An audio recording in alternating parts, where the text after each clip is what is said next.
오늘 우리에게 주신 하나님의 말씀은 에스겔서 29장 21절 한 절입니다. 제목을 다 함께 읽어보겠습니다. 그날에 새 이스라엘 족속 성도에게서 도달하게 하신 역사와 내 삶의 절대 주권자이신 하나님의 세임 한뿔. 아멘. 오늘의 말씀은 한 절입니다. 에스겔서 29장 21절 다 같이 읽겠습니다. 그날에 나는 이스라엘 족속에게 한 뿔이 돋아나게 하고 나는 또 내가 그들 가운데에서 입을 열게 하리니 내가 여호와인 줄을 그들이 알리라. 아멘. 29장에서 이스라엘에게 하신 말씀은 이 한 절입니다. 그러나 29장 전체를 보면 대략 크게 보더라도 두 가지의 또 다른 이야기가 들어가 있습니다. 전반부는 애굽에 대한 이야기, 그리고 뒷부분은 두로에 관련된 이야기가 나오지만 사실 두로의 이야기를 한 이유는 애굽에 대한 심판을 이해하기 위하여 거론되었을 뿐입니다. 그런데 오늘의 말씀 에스겔서 29장 21절을 시작할 때 그날에라고 시작을 합니다. 성경에서 그날에라고 하는 여호와의 날이라는 것은 매우 중요한 표식입니다. 이 그날이 언제일까요? 세상에 절대 안전처라고 여겨지던 최후의 보루라는 것이 모든 사람들은 가지고 있습니다. 세상의 시스템도 그렇고 국가도 그렇죠. 그런데 이 특이한 건 남유다라고 하지 않고 이스라엘이라고 칭하는 것이 좀 특이합니다. 왜냐하면 이미 북이스라엘은 멸망했고 남유다만 남았는데도 불구하고 이스라엘이라고 하나님의 12지파를 모두 언급하고 있습니다. 즉 하나님의 백성들, 택하신 백성들 모두를 이야기하는 거죠.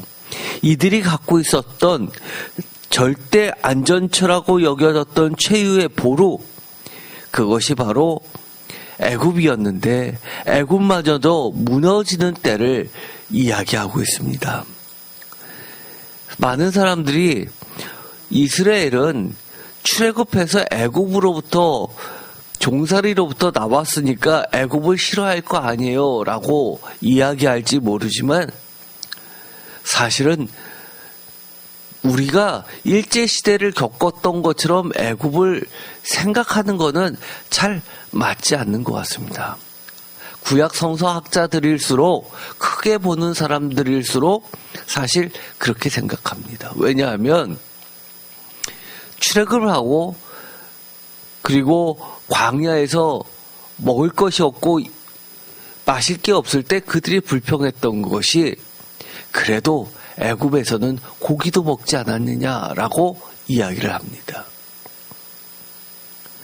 그리고 피라미드를 건설할 때 세계의 고고학 기록들을 보면 그 노예라고 하는 종들이라고 했던 그들에게 고고학에서 발견하는 것은 일정한 임금을 지불했었다는 기록들이 나오게 됩니다. 심지어 마늘과 소금도 지급했었다는 기록들이 나오는 것을 보면 우리가 일제시대 때 겪었던 거하고는 약간 상황이 틀려 보입니다. 어떻게 보면 성경에서 드러나 있는 이 애굽과 이스라엘 간의 관계는 어떻게 보면 애굽은 선진국 또는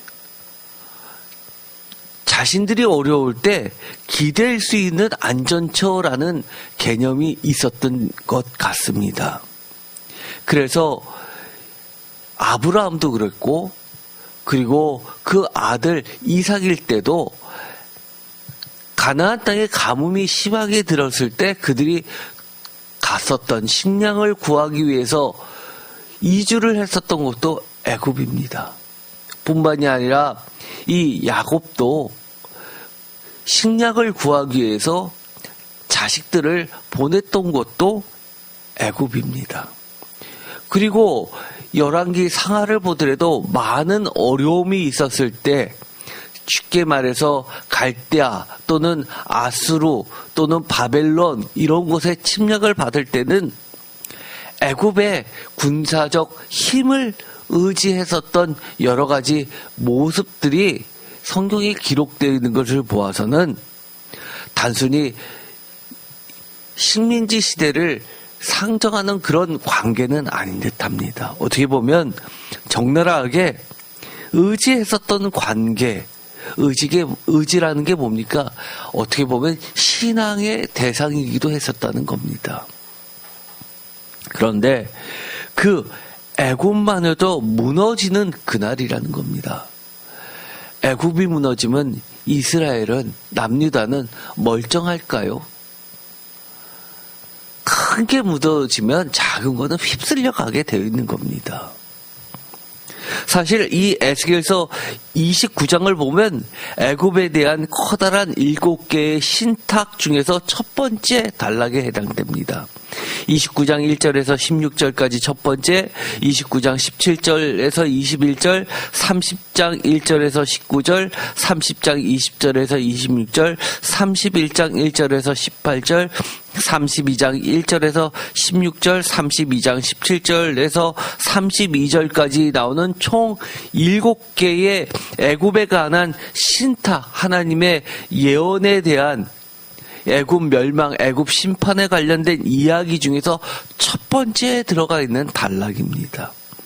그 중에서 에스겔서 29장 1절에 이 시점에 대해서 나와 있는데 열째 달 12째 날이라고 되어 있어서 이것은 애굽의 예언 중에서, 즉 바벨론이 애굽을 침공해서 애굽이 멸망한다고 하는 그런 예언이 선포되는 시점입니다. 제가 나중에 에스겔서 29장의 배경에 대한 설명을 추가로 하도록 하겠습니다. 간단히 지금은 지나가는데 에스겔서 29장 17절 이후에는 또 다른 날짜의 기록이 남겨져 있습니다.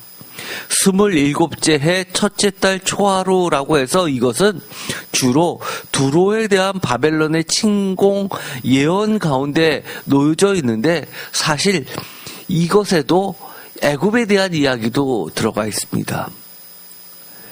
이 두로에 대한 침공이 끝나고 나서는 뚜렷한 성과를 얻지 못하자 그것에 대한 보상으로 하나님께서 애굽을 바벨론에게 주시겠다라는 그런 신탁이 나오게 됩니다. 그리고 나서 맨 마지막 21절에 이스라엘에 대한 예언의 말씀이 나오게 되죠.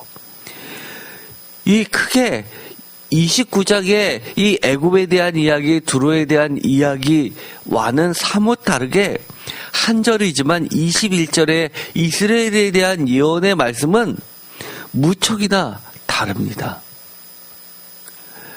즉 그날에 나는 이스라엘 족속에게 한 뿔이 돋아나게 하고 나는 또 내가 그들 가운데에서 입을 열게 하리니 내가 여호와인 줄을 그들이 알리라 라는 말씀을 통해서 앞에 있는 한 뿔이라든지 이런 것들을 이해하기가 어렵어서 이것을 빼놓고 보더라도 분명한 것은 그 뒤에 하반절에 있는 것처럼 또 내가 그들 가운데에서 입을 열게 하리니 내가 여호와인 줄을 그들이 알리라 라고 하면서 그동안 아무 말도 못하고 짓눌려 살았던 이스라엘이 당당하게 말을 하게 된다는 겁니다. 표준세 번역은 이렇게 번역합니다. 그날이 오면 내가 이스라엘이 새 입을 가지게 하고 너의 입이 열려서 그들 가운데에서 외칠 수 있도록 말할 수 있는 능력을 내게 주겠다. 그때야 비로소 그들이 내가 주인인 줄 알 것이다. 그들이 누구일까요? 애굽과 두로와 바벨론 모두가 해당되겠죠.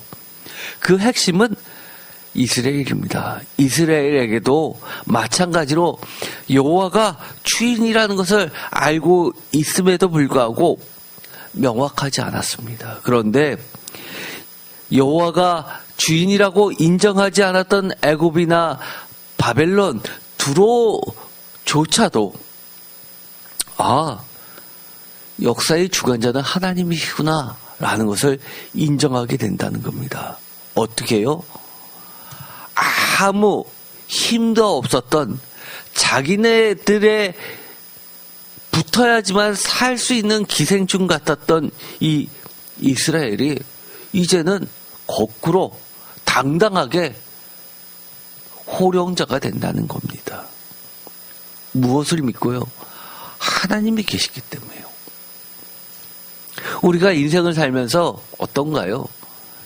힘 없는 자들은 힘 있는 자들에게 큰 소리 못 칩니다. 힘 있는 자들은 힘 없는 자들에게 정말 누가 들어도 예의 없다 하는 말을 거침없이 쏟아냅니다. 그런데도 힘 없는 자들은 말 못합니다. 그런데 뒤바뀔 때가 있죠. 상황이 완전히 역전됐을 때입니다. 입을 연다는 것 자체가 쉽지 않습니다. 입을 연다는 것 자체가 힘을 상징합니다. 에스겔서 29장 21절에 나와 있는 뿔은 뭘까요? 뿔은 기본적으로 성경에서 힘이나 능력을 상징합니다. 또는 나라, 집안을 상징하기도 합니다. 그래서 다윗 왕조 할 때도 이 왕조는 다윗 가문 할 때도 다윗의 집 할 때도 이 하우스가 아니라 나라를 이야기하죠. 그래서 이 뿔이라는 것은 힘과 능력과 더 나아가서 구약 전체 중에서는 왕을 나타내는 말이기도 합니다. 그런데 크리스토퍼 라이트라는 유명한 학자는 BST 주석에서 이렇게 이야기합니다. 각종 52번에 보면 여기서 뿔은 단지 회복된 이스라엘의 민족적 힘의 상징이다. 그것은 이 문맥에서는 어떠한 메시아적 의미도 가지고 있지 않다라고 단언하고 있습니다. 그러나 저는 그렇게 보지는 않습니다. 유명한 학자일수록 구약은 구약대로만 해석하려고 하고 신약은 신약대로만 해석하려고 합니다. 그러나 우리는 신구약 모두를 종합적으로 통합적으로 봐야 됩니다. 특별히 에스겔서 29장 21절을 공동 번역은 이렇게 번역하고 있습니다. 다 같이 읽어보겠습니다. 그날에 내가 이스라엘 족속에게 영도자를 주면 너는 입이 열려 백성들에게 말할 수 있게 될 것이다. 그제야 사람들은 내가 야훼임을 알게 되리라. 아멘. 공동 번역은 이것을 메시아, 왕으로서 번역했습니다. 종국적으로는 저는 이렇게 이야기합니다. 예수 그리스도를 예언한 이 본문이라고 보고 있습니다. 저뿐만이 그런 게 아니라 다른 학자들도 그것에 동의하는 학자들이 꽤 있습니다. 왜냐하면 시편 132편 16절 내가 그 제사장들에게 구원의 옷을 입히리니 그 성도들은 즐거이 외치리로다. 17절 다 같이 읽겠습니다. 내가 거기서 다윗에게 뿔이 나게 할 것이라. 내가 내 기름 부음 받은 자를 위하여 등을 준비하였도다. 18절 내가 그의 원수에게는 수치를 옷 입히고 그에게는 왕관이 빛나게 하리라 하셨도다. 이 16절 17절 18절의 말씀을 보면 시편 132편에 나와 있는 이 뿔은 이 에스겔서에 나와 있는 뿔이 담겨져 있는 이 29장 21절에 있는 이 말씀과 전체적으로 내용이 크게 틀리지 않습니다. 분명하게 여기선 뿔은 분명하게 메시아 왕을 나타내고 있습니다. 그래서 이 100주년 기념 주석 같은 데서는 명확하게 이렇게 이야기합니다. 뿔은 힘을 상징하지만 시편 142편 17절에 다윗 왕제의 한 왕을 가리키는 것으로 넓게는 메시아적 왕을 가리키는 것으로 볼 수 있다라고 주석을 달고 있습니다. 사실 이 142편 17절은 매우 중요한 본문입니다. 그렇기 때문에 저는 이 공동 번역의 이 번역이 가장 정확하다고 보고 있는 겁니다. 예수 그리스도에 의해서 성취되는 것으로 볼 때 이 이스라엘이라는 것은 오늘의 제목처럼 성도가 되게 되는 겁니다. 거룩한 새 이스라엘 백성들, 성도를 지칭하게 되죠.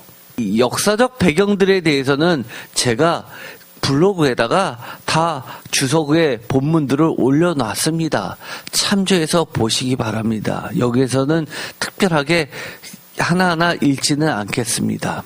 예레미야서 44장 30절에 보면 보라 내가 유다의 시드기야 왕을 그의 원수 곧 그의 생명을 찾는 바벨론의 느부갓네살 왕의 손에 넘긴 것 같이 애굽의 바로 호브라 왕을 그의 원수들 곧 그의 생명을 찾는 자들의 손에 넘겨주리라 여호와께서 이와 같이 말씀하셨느니라 라는 말이 나오게 됩니다. 여기서 보면 애굽의 바로 왕 중에서 호브라 왕을 지칭하고 있는데 이것도 마찬가지로 이 29장에 있는 애굽도 이 호브라를 염두에 두고 있는 역사적 배경을 가지고 있습니다.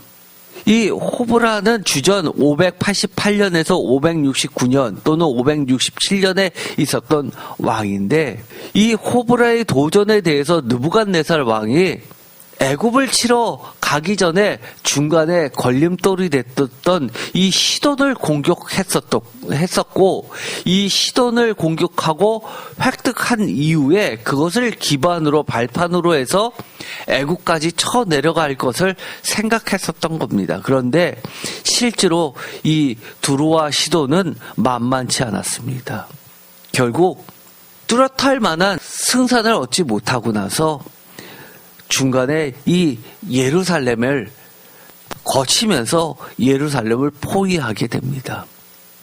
이때 애굽 왕 바로인 호브라가 자신이 군대를 이끌고 예루살렘을 도와주려고 잠깐 올라가는데 그러다가 다시 이 애굽 왕 호브라가 힘을 보태는 걸 보고 바벨론은 잠시 퇴각합니다. 그때의 상황이 좀 전에 읽었었던 이 예레미야의 상황입니다. 그런데 그 이후에 다시 이 애굽은 이스라엘을 그렇게 절대적으로 지켜주지 않습니다.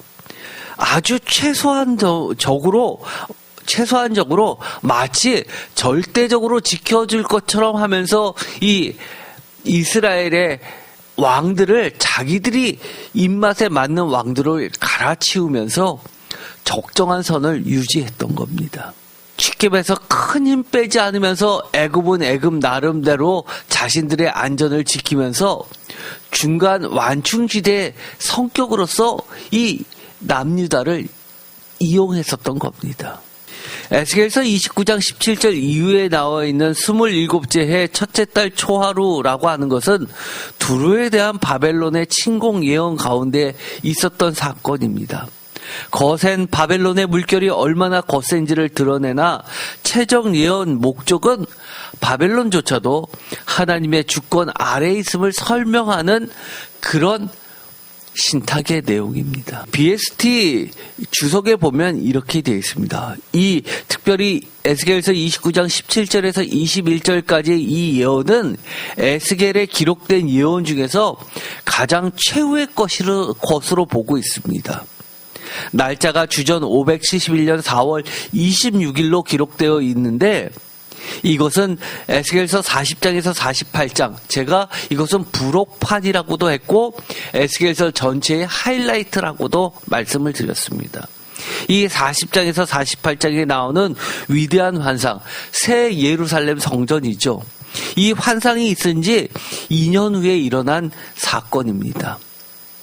또한 예루살렘이 포위 공격을 당한 지 약 16년 후였고 에스겔은 두로가 포위 공격과 점령을 당하는 것에서 생생하게 에스겔서 26장에 예언을 했는데 그것이 별로 이루어지지 않은 듯합니다. 왜냐하면 우리가 역사 속에서도 알고 있듯이 이 두로와 시돈이 완전히 멸망당한 것은 알렉산더 대왕 때입니다. 바벨론이 침공을 했지만 적당한 선에서 협약을 맺고 조공을 받는 것으로만 끝나지 완전히 멸망시키지는 않습니다. 그렇게 보면 에스겔서 26장의 이 예언은 사실은 완전하게 이루어졌다기보다도 불완전한 예언으로 그치게 됩니다. 에스겔이 예언했던 것과는 그런 완전한 파괴는 없었던 것으로 역사적으로 보이게 되고, 외견상으로는 성취되지 않은 예언, 이 에스겔을 비난하는 자들은 분명하게 이렇게 이야기했을 겁니다. 에스겔의 예언은 맞지 않아. 또는 에스겔이 진짜 선지자 맞아? 라는 비난을 했을 겁니다.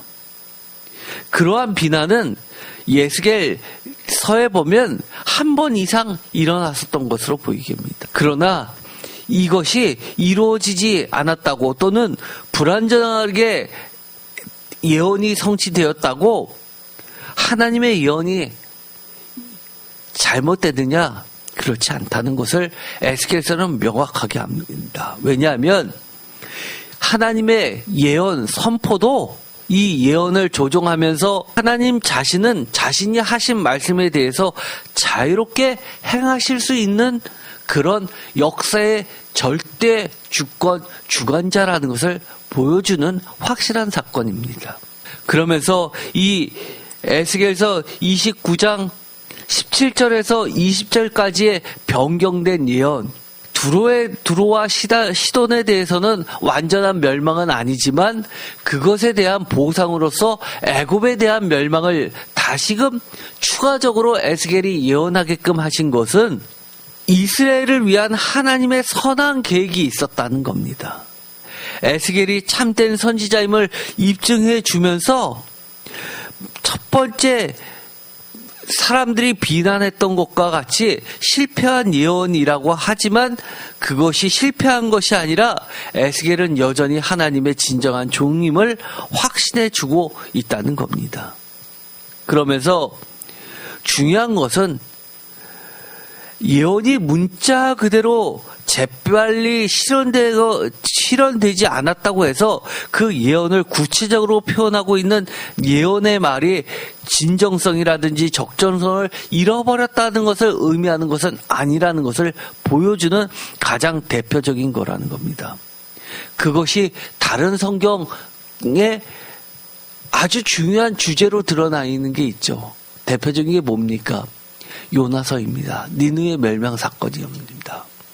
니느웨가 멸망당한다고 요나를 시켜서 심판을 선언합니다. 그러나 그들이 회개하죠.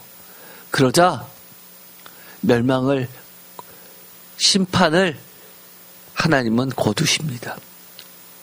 그 사건이 무엇을 이야기합니까? 요나의 그 예언이 거짓 예언이었다는 것을 말해줍니까? 아니요.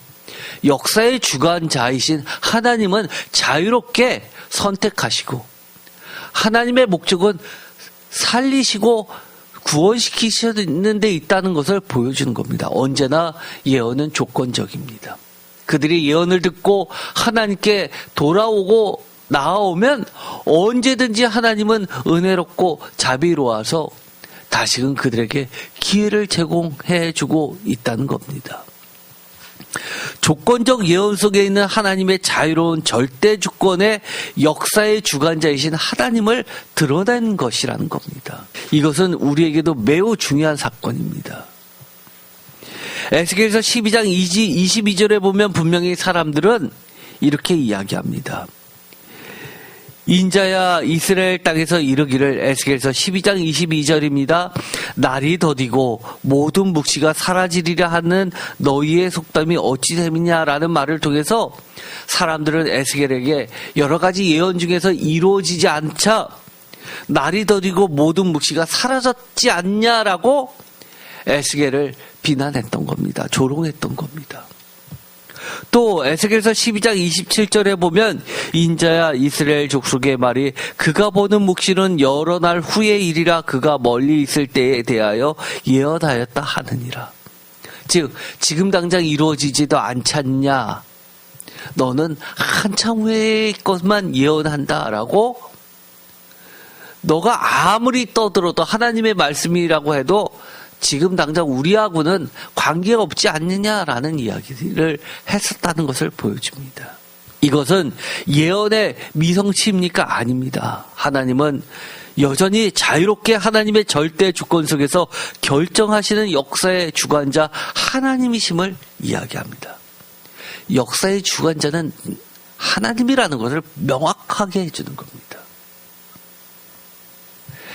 에스겔서 29장 21절에 있는 이 뿔, 이것은 아까도 말씀드렸듯이 힘과 능력과 왕이나 메시아나 나라나 왕조나 지방 같은 것을 이야기합니다. 그렇다는 얘기는 뭡니까? 그날에 뿔이 돋아나게 하시는 하나님, 역사의 주관자이신 하나님은 내 삶의 주관자 아니십니까? 우리의 가정의 주관자 아니십니까? 내 눈에 보이기에 이것이 최후의 보루라고 생각했던 것이 무너지는 때 돌이켜봐야 됩니다. 내가 지금까지 과연 뭘 붙잡고 있었지? 어차피 무너질 걸 왜 붙잡고 있었지? 하나님만 붙잡자. 그것을 이야기해 주시는 겁니다. 우리 인생 살다 보면요, 하루하루가 위기입니다. 오늘 하루도 어떻게 정말 럭비공 튀듯이 어느 방향으로 튈지 모릅니다. 내일은 어떤가요? 오늘보다 더합니다. 멀쩡하게 잘 있던 우리의 자녀가 내일 어떤 위험을 어떻게 겪을지 누가 압니까? 부모가 해줄 수 있는 게 얼마나 됩니까? 그럴 때 하나님을 믿으세요. 예수 그리스도를 믿으세요. 그 약속입니다. 역사의 주관자, 우리 삶의 주관자, 성경책을 읽으면 얼마나 불안한 게 많습니까? 저도요, 성경책 읽으면요, 여러 가지 재앙 선포가 다 저한테 하는 말씀 같습니다. 아유, 나는 이것도 못 지켰는데, 나는 이것도 안 됐는데, 나는 이것도 못 했는데, 이런 벌 저한테 내리시면 어떡하나. 그러나 우리의 중심이 하나님 앞에 돌아서면 언제나 하나님은 그 뜻을 돌이키십니다. 제 인생, 저는 늘 그렇게 생각합니다. 저는요, 상한 갈 때입니다. 제가 병원 가면 교수님이 늘 그렇게 이야기합니다. 제가 좀 어떤가요? 그러면 웃으면서 그러죠.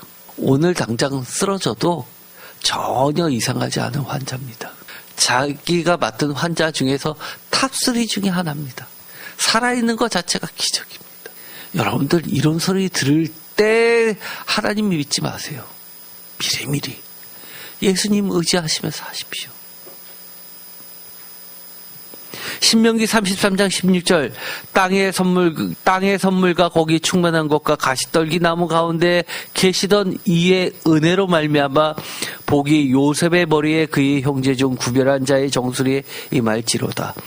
이것이 유명한 축복문이죠. 17절 다 같이 읽겠습니다. 그는 첫 수성아지 같이 위엄이 있으니 그 뿔이 들소의 뿔 같도다. 이것으로 민족들을 받아 땅끝까지 이르리니 곧 에브라임의 자손은 만만이요 므낫세의 자손은 천천이로다. 아멘. 이 축복을 통해서 이게 모세의 축복이잖아요. 모세의 유언입니다. 12지파에 대한 유언. 들소의 뿔 같은 그 뿔. 그래서 에브라임이 사실은 유다가 장자가 아니라 에브라임이 장자죠. 그래서 10개 지파를 에브라임이 끌고 북이스라엘을 독립합니다. 솔로몬의 반기를 들죠. 그런데도 무려 10개 지파가 쫓아갑니다. 이스라엘 역사 속에서는 언제든지 이 에브라임이 장자격입니다. 뿔, 뭡니까? 힘입니다. 능력입니다. 왕입니다. 나라입니다. 들소의 뿔은 구약에서 굉장히 유명합니다. 그리고 종교사학자들 사이에서도 굉장히 중요한 단어입니다. 들소의 뿔은 하나님의 권능을 상징합니다. 민수기 23장 22절 하나님이 그들을 애굽에서 인도하여 내셨으니 다 함께 읽겠습니다. 그의 힘이 들소와 같도다. 그 힘이 들소와 같도다. 들소의 뿔을 이야기합니다. 민수기 24장 8절 하나님이 그를 애굽에서 인도하여 내셨으니 그 힘이 들소와 같도다. 그의 적국을 삼키고 그들의 뼈를 꺾으며 화살로 쏘아 꿰뚫리로다. 들소의 뿔. 사실은 이것이 고고학에서 여러 가지 나온 유물들 가운데서 바알을 상징한 것들이 있습니다. 바알의 우상은요, 번개창을 들고 있고요, 구름을 가지고 있고요, 비를 내리게 하는 그런 신입니다. 또 있습니다. 바알을 상징할 때 무엇으로서 상징하냐면 송아지나 소나 들소로서 바알을 그려내는 것들이 대거 나왔습니다. 그래서 문제가 됐던 게 뭡니까? 대표적인 게 아론의 금송아지입니다.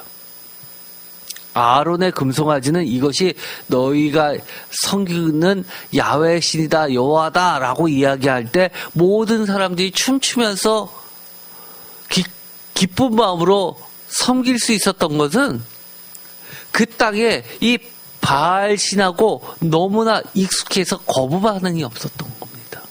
그런데 이런 것들이 여러 가지로 잔재들이 남아 있습니다. 뿔은 그들을 깊이 뿌리 박힌 힘을 상징합니다.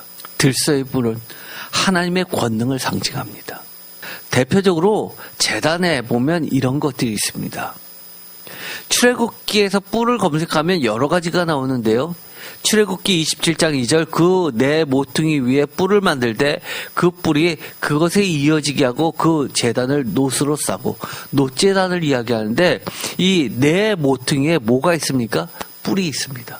그 이야기는 하나님의 권능을 상징하지만 그것은 바알의 뿔을 또한 생각나게도 만듭니다. 그러나 바알의 그 뿔이 아니라 하나님 여호와의 권능을 상징하면서 제단 네 모퉁이의 뿔을 만듭니다. 다르죠.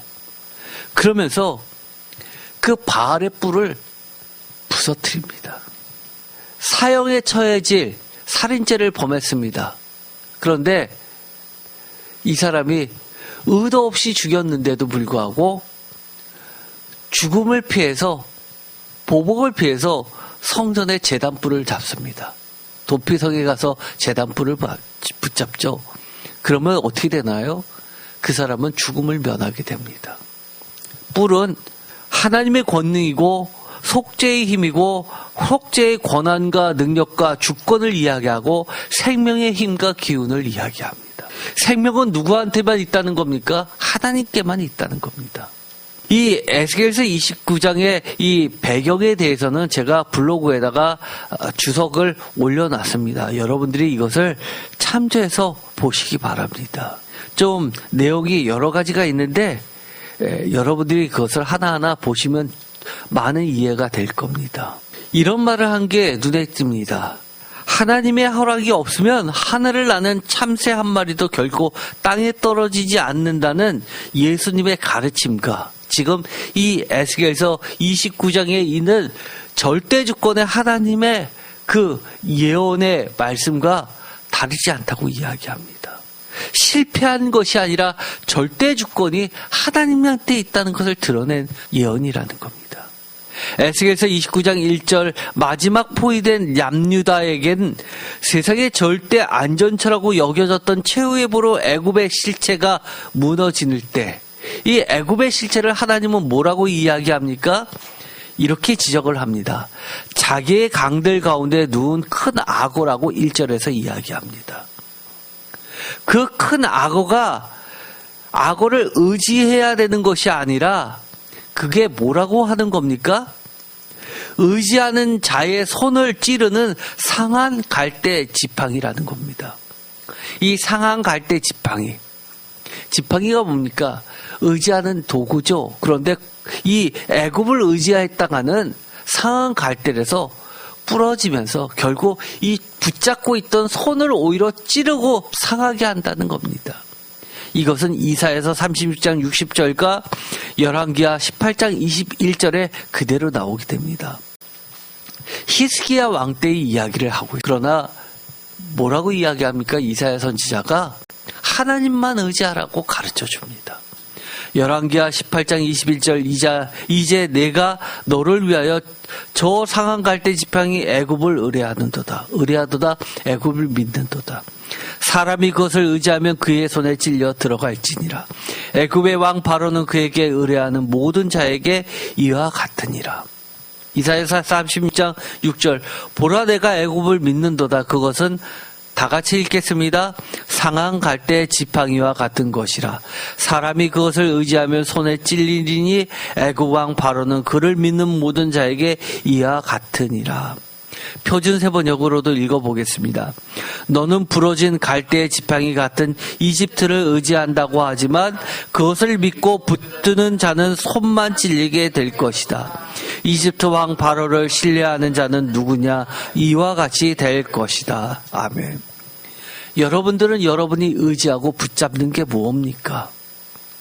하나님이 아닌 것을 붙잡고 있다면, 의지하고 있다면 언젠가는 그것에 의해 손이 찔리는 겁니다. 사람 너무 의지하지 마세요. 오히려 그것 때문에 내 인생 날아갑니다. 재물 의지하지 마세요. 그 재물이 오히려 나를 삼킵니다. 구원에서 멀게 합니다. 구원을 멀어지게 하는 탐욕으로 불타오를 겁니다. 이집트는 갈대 지팡이에 불과하다라는 것을 이야기합니다. 랍사게는 히스기야가 이집트를 믿고 아수르에 반역한 이를 갈대 지팡이를 의지해 일어서려고 하는 것과 같다고 비유한 적이 있죠.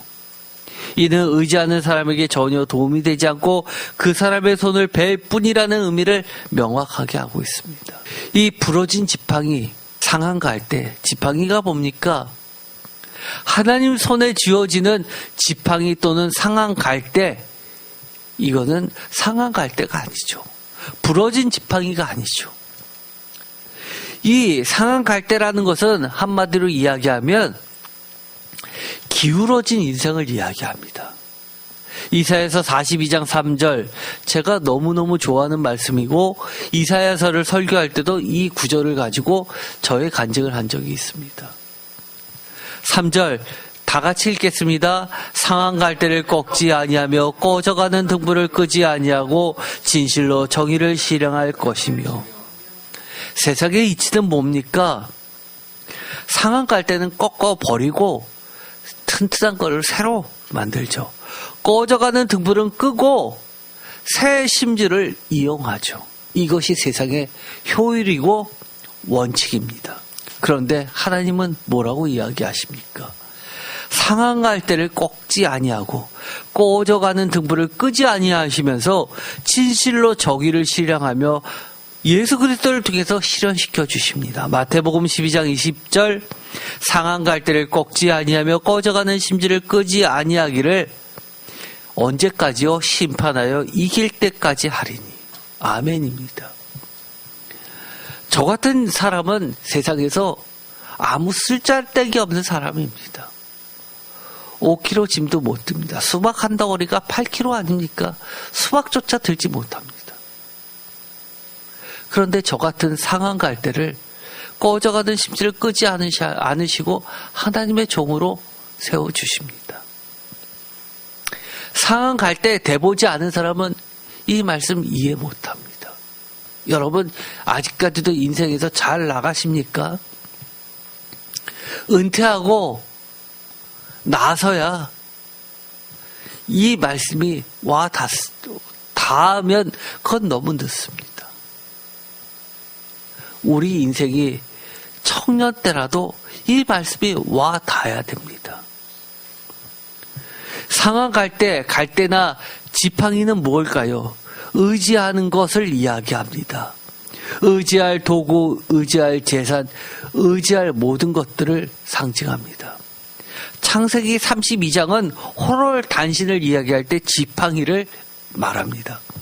창세기 32장 10절 나는 주께서 주의 종에게 베푸신 모든 은총과 모든 진실하심을 조금도 감당할 수 없사오나 내가 다 같이 읽겠습니다. 내 지팡이만 가지고 이 요단을 건넜더니 지금은 두 때나 이루었나이다. 아멘. 지팡이만 가지고 호롤단신 아무것도 없이. 세 번째 지팡이는 지휘봉이나 권위나 능력과 지혜를 상징합니다. 예를 들어서 모세의 지팡이 하면 모세의 지휘봉을 이야기합니다. 출애굽기 4장 20절 아주 유명한 말씀이 나오죠. 제가 아주 좋아하는 말씀입니다. 다 같이 읽겠습니다. 4장 20절 모세가 그의 아내와 아들들을 나귀에 태우고 애굽으로 돌아가는데 모세가 하나님의 지팡이를 손에 잡았더라. 아멘.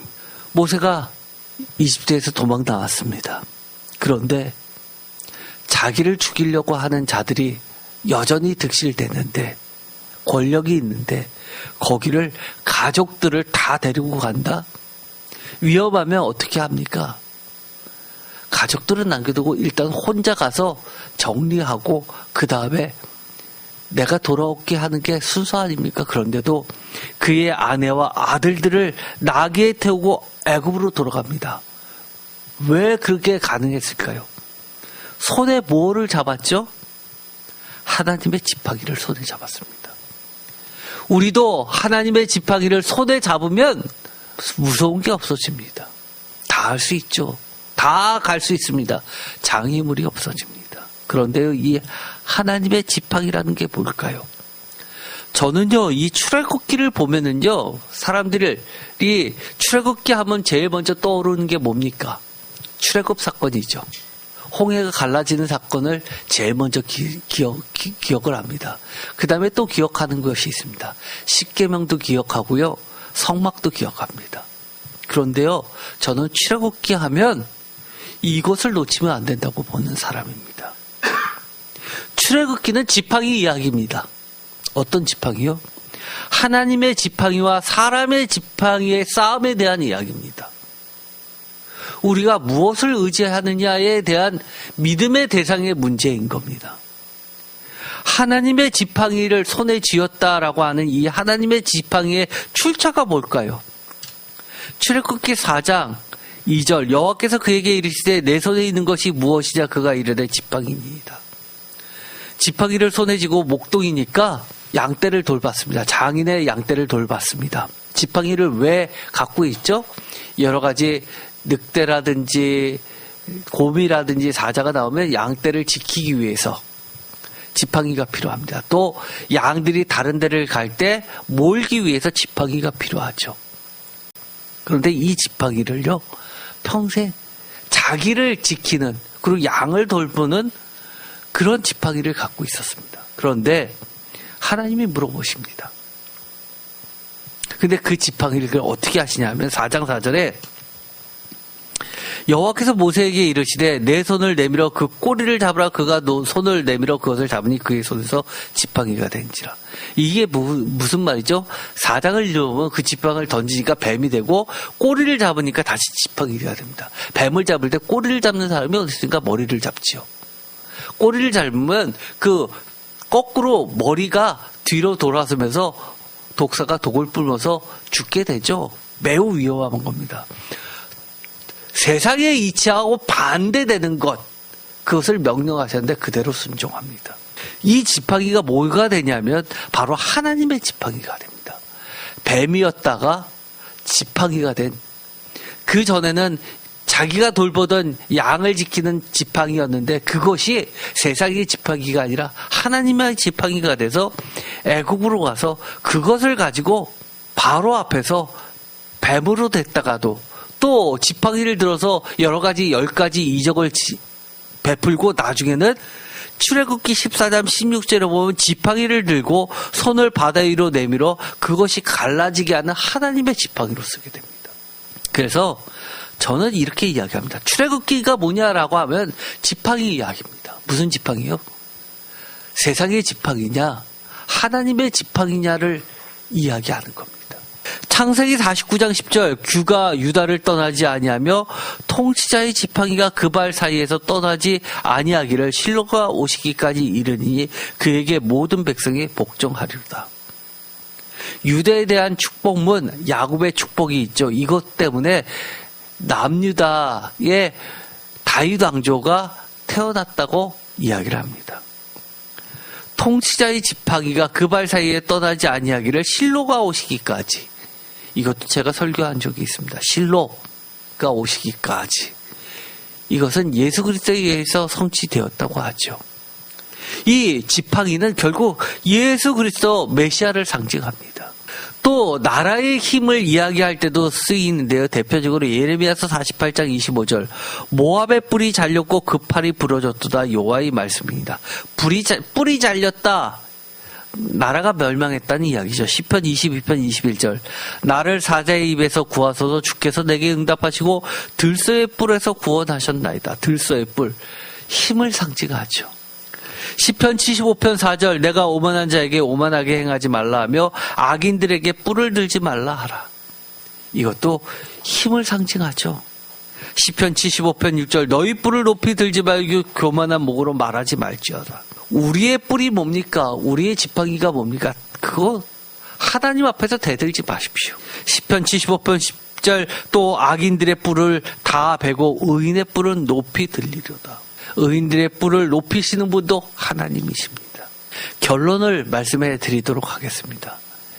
에스겔서 29장 21절 세번역대로 이야기하면 입이 열려서 그들 가운데 외칠 수 있도록 말할 수 있는 능력인 나의 뿔은 뭡니까? 내가 권력이 세지고 지위가 높아지고 재산이 많아지고 건강이 좋고 잘 나가면 나의 뿔은 높아질 수 있다고 생각하십니까? 말을 막 해도 된다고 생각하십니까? 그 누구도 나한테 대항하지 못한다고 생각하십니까? 아니요, 그렇지 않습니다. 시편 89편 17절 다 같이 읽겠습니다. 주는 그의 힘의 영광이심이라 우리의 뿔이 주의 은총으로 높아지리오니. 아멘. 시편 89편 24절 다 같이 읽겠습니다. 나의 성실함과 임자심이 그와 함께하리니 내 이름으로 말미암아 그의 뿔이 높아지리로다. 아멘. 시편 92편 10절 그러나 주께서 내 뿔을 들소의 뿔같이 높이셨으며 내게 신선한 기름을 부으셨나이다. 하나님께서 부어주시고 세워주시는 그 뿔, 그거죠. 시편 18편 1절 나의 힘이신 여호와여 내가 주를 사랑하나이다. 2절 다 같이 읽겠습니다. 여호와는 나의 반석이시오 나의 요새시오 나를 건지시는 이시오 나의 하나님이시오 내가 그 안에 피할 나의 바위시오 나의 방패시오 나의 구원의 뿔이시오 나의 산성이시리로다. 아멘. 여러분의 뿔이 뭡니까? 나의 뿔은 뭐죠? 다윗처럼 이랬으면 좋겠습니다. 하나님은 여호와는 나의 뿔이라고 이야기합니다. 시편 89편 19절 그때 주께서 환상 중에서 주의 성도들에게 말씀하여 이러시기를. 우리가 성도잖아요. 우리에게 말씀해 주시는 겁니다. 내가 능력 있는 용사에게는 돕는 힘을 더하며 백성 중에서 택함받은 자를 높였을 때. 20절 내가 내 종 다윗을 찾아내어 나의 거룩한 기름을 그에게 부었도다. 21절 내 손이 그와 함께하여 견고하게 하고 내 팔이 그를 힘이 있게 하리로다. 원수가 그에게서 강탈하지 못하며 악한 자가 그를 공고하게 못하리로다. 23절 내가 그의 앞에서 그 대적들을 박멸하며 그를 미워하는 자를 치려니와. 24절 다 같이 읽겠습니다. 나의 성실함과 인자함이 그와 함께하리니 내 이름으로 말미암아 그의 뿔이 높아지리로다. 아멘. 그의 뿔이 뭡니까? 예수의 뿔이죠. 내 이름으로, 하나님의 이름으로. 25절 내가 또 그의 손을 바다 위에 놓으며 오른손을 강들 위에 놓으리니. 26절 그가 내게 부르기를 주는 나의 아버지시오 나의 하나님이시오 나의 구원의 바위시라 하리로다. 내가 또 그를 장자로 삼고 세상 왕들에게 지존자가 되게 하며 그를 위하여 나의 인자함을 영원히 지키고 그와 맺은 나의 언약을 굳게 세우며. 29절 다 같이 읽겠습니다.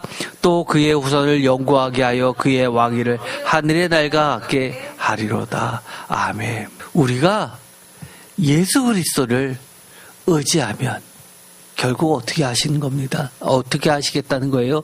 성도들에게 뿔을 세워주시겠다고 이야기합니다. 에스겔서 29장 21절에는 명확하게 이 뿔은 공동 번역으로 이야기하면 영도자 메시아입니다. 다윗에게 뿔이 나게 하셔서 왕관을 씌우시는 예수 그리스도, 이것이 무엇입니까? 저는 이렇게 이야기합니다. 그분이 저의 뿔입니다. 능력입니다. 저의 생명입니다. 그날에 새 이스라엘 족속 성도들에게서 쏟아나게 하신 역사와 내 삶의 절대 주권자이신 하나님의 예수 그리스도의 새 힘, 한 뿔, 이것이 우리가 의지하고 자랑하는 하나님께서 높아주시는 힘입니다. 여러분들 힘이 없으십니까? 저 힘 없어요. 그러나 하나님이 저에게 새 힘 주시면 저 힘이 납니다. 그래서 요즘에도 예배가 저를 살리고 말씀이 저를 살린다는 이야기를 참 자주 합니다. 아예 저희 아내와 얘기할 때 달고 사는 말입니다. 하루도 빼놓지 않고 이 말을 합니다.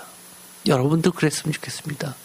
여러분의 뿔은 무엇입니까? 여러분이 여러분의 머리카락을 키를 한 자라도 키울 수 있습니까? 여러분이 할 수 있는 게 뭐가 있습니까? 그러나 절대 주관자이신 내 삶의 왕이신 예수 그리스도를 붙잡고 사시는 저와 여러분이 모두 되시기를 축원드립니다. 기도하고 마치겠습니다.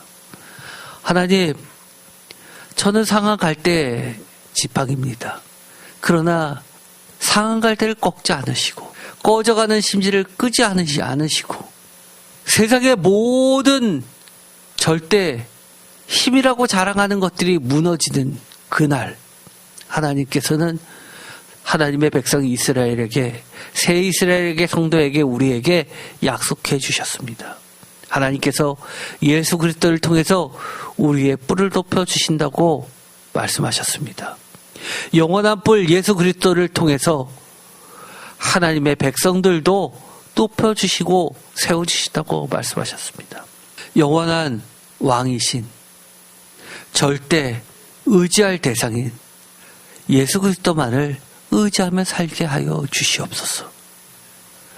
하나님의 지팡이를 의지하고 나갈 때 세상의 지팡이를 모두 꺾으시고 애굽을 물리치시고 바다를 가르신 하나님의 그 지팡이를 끝까지 의지하며 사는 우리들 모두 되게 하여 주시옵소서.